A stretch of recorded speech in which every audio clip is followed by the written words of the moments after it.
The establishment of the Hydrocarbon Pollution Remediation Project, HYPREP initiative, has been described as a right step in the right direction. The initiative, which is aimed at cleaning up areas contaminated by oil spills and pollution in the Niger Delta region, was established in 2016 and is led by the Nigerian government in partnership with international organizations and local communities. While its main objectives include assessing and remediating contaminated sites, providing clean water and healthcare services to affected communities, restoring damaged ecosystems and habitats, among others, HYPREP has made significant progress in addressing the environmental and health impact of oil pollution in the Niger Delta, especially in the Ogoni land. Well, joining us now to speak on this initiative and its agenda is a representative of the Movement for the Survival of the Ogoni People, Senator Ben Birabi. Welcome to Arise News. Thank you very much. Well, let's start, with some of the benefits that the Ogoni people have derived so far from this initiative. I think the establishment of HYPREP has sort of restored some kind of hope, in the psyche and the minds of the Ogoni people, considering the level of objection to the deprivation that the government of Nigeria has meted on the people that resulted in the revolution, almost 30 years ago. HYPREP seemed to have suited a little bit of the nerves, and there's some activity going on in Ogoni right now. One cannot say for sure that the activities of HYPREP has been very perfect. No. There are lots of loopholes and so on, but most of them created from abroad, from outside Ogoni. I must say that it's been a project that the whole of Nigeria has benefited from. In fact, more than even the Ogoni people.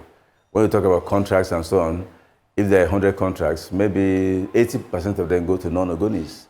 But we are happy that government is doing something about it, and the question of sustainable, development, things like water supply and all of those are all in the pipeline. They're working. We are hoping that by the time this project does about 10 years, we would have gotten some milestone in terms of environment and maybe economic, environmental, remediation and economic growth. And in the intro, we discussed some of the progress that HYPREP is making. But could you delve deeper into some of the work that is being done and the progress that has been made so far? Essentially, they started, HYPREP should be about how many years now? Over 8 years now. And about 7 years. And they started with the mild sites, the mildly polluted sites and all of that. Those are very easier things to do. But Ogoni is an agrarian community where we are fishers and farmers, basically. And majority of our economy depend on the waters around us. So this second phase that has, sought to restore the creeks and the waterways from which we fished all the time. So that is going on now, is ongoing. We cannot say categorically that all the jobs have been done. But those contracts were awarded about a year ago. And from the reports, you probably would have, if you've read the report, this is supposed to take about 20, 30 years for this remediation to be completed. So we're not expecting anything magical. It's not like building a house, you dig a foundation, you put stone, and then you put blocks on top, and then you get a house. No. This is natural soil remediation. It takes a bit of time. So we have not, it's not visible to the general public what is being done. But the technicians and the professionals in the remediation environment, they know that work is being done. Mind you, I'm not saying that everything is perfect. No. But I know that work is being done. Well, talking about everything not being perfect, recently HYPREP was in the news over the appointment, or shall I say, non-appointment of a certain individual. Can you tell me what some youth leaders had against the person that was appointed initially by President Bola Tinubu? That's Dr. Olufemi Adekombi. Well, the point is, again, HYPREP was set up according to a law. There was a gazette setting up HYPREP. And there was a process for, appointment of the project coordinator, who, another name for said managing director, of the project. And so far, in 7 years, we've had 3 project coordinators. The first one lost his job after 4 years. The second one barely survived 2 years. And then this third one has done just 1 year plus a couple of months. And this one, to the best of everybody's knowledge, has been quite outreaching, trying to reach people and all of that. And there has been really no complaint from anywhere, Definitely, if you're in a position where you are distributing, you have to take in charge of contracts and things like that, you cannot please everybody. But there has been no substantial complaint of anything that he has done so wrong. And boom, from nowhere, the president appoints somebody, can be something, somebody to replace him. How?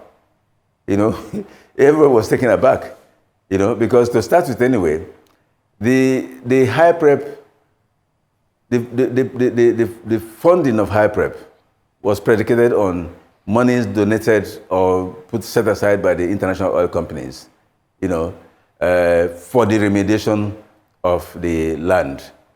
And that money was put in an Ogoni trust fund.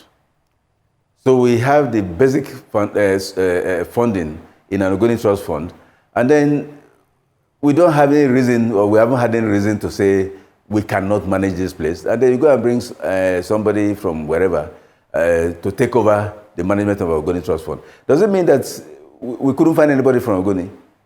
To be very honest, if they had replaced the man with another Ogoni person, there would have been far less trouble. But to just go and bring somebody who doesn't even know the land, he doesn't know the people, he doesn't speak the language. I'm not sure he's been to River State before. If he has, maybe not past Port Harcourt. And how does he manage a community of how many? It was impossible. So we saw it as another way of trying to kill that project, And that didn't go down well neither with the youths or with the elders. It didn't go down well. There has to be an explanation why that was to be done. So that's basically what happened. And I want to use this opportunity to thank the president for having a listening ear and for being sensitive to the feelings, and the sentiments of the people for, and restoring the former PC. It has solved a lot of problems, because failing that, I think that would have been a recipe for the total collapse of the project.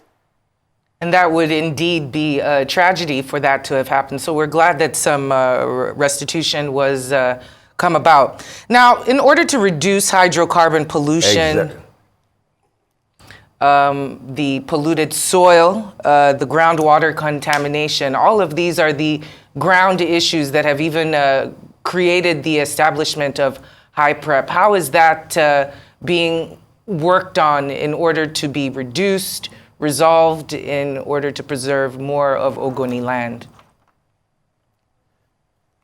Yeah, but that's exactly what I was talking about. If you were building a house, like right now, one of the social responsibility that they got into, that HYPREP took on, was to build the Center of Excellence, which is supposed to be a center for study of environmental science and all kinds of things and so on. And that is a building. If you go there now, the building is practically almost standing because it's block work.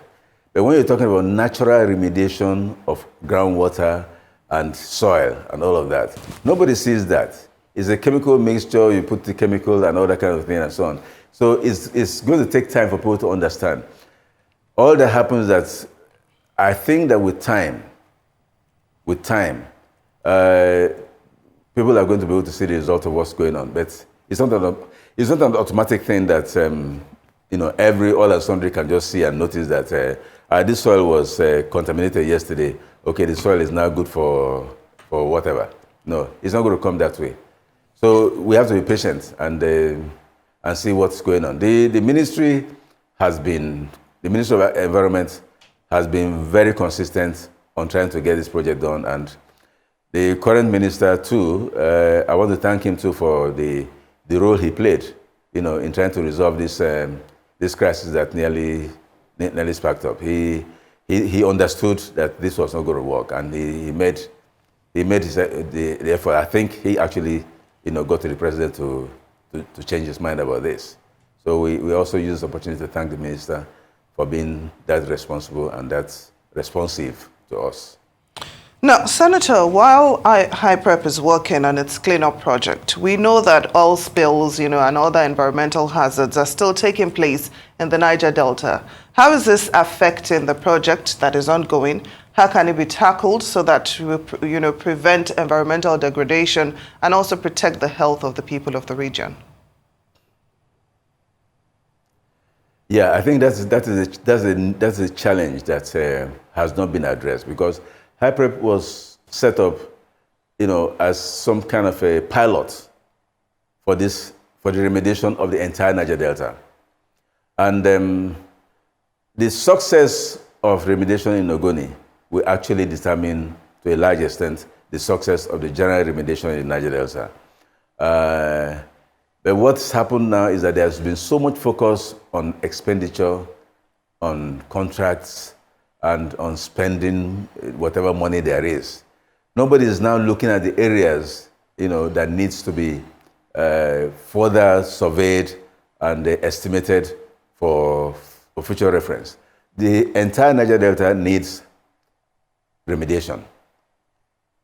In fact, in the riverine areas, in the Bayelsa and some parts of River State, the contamination is even far worse than it is in Ogoni.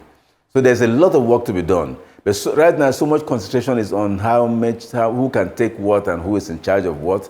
And there's no time. Even the project coordinator, he spends, in 1 month, he's probably spending half of the month in Abuja. One meeting or the other, Senate is calling him, House of Reps is calling him, this group are calling him, and that. So there's really no time to do the work that he was set up to do. But it's better than nothing, So I think there's work to be done, because the entire Niger Delta needs to be remediated. But the pilot has to succeed before he can spread it to the other areas. Well, Senator Ben Birabi, it has been great having you on the program. Thank you so much for this discussion that you had with the both of us here on Newsday.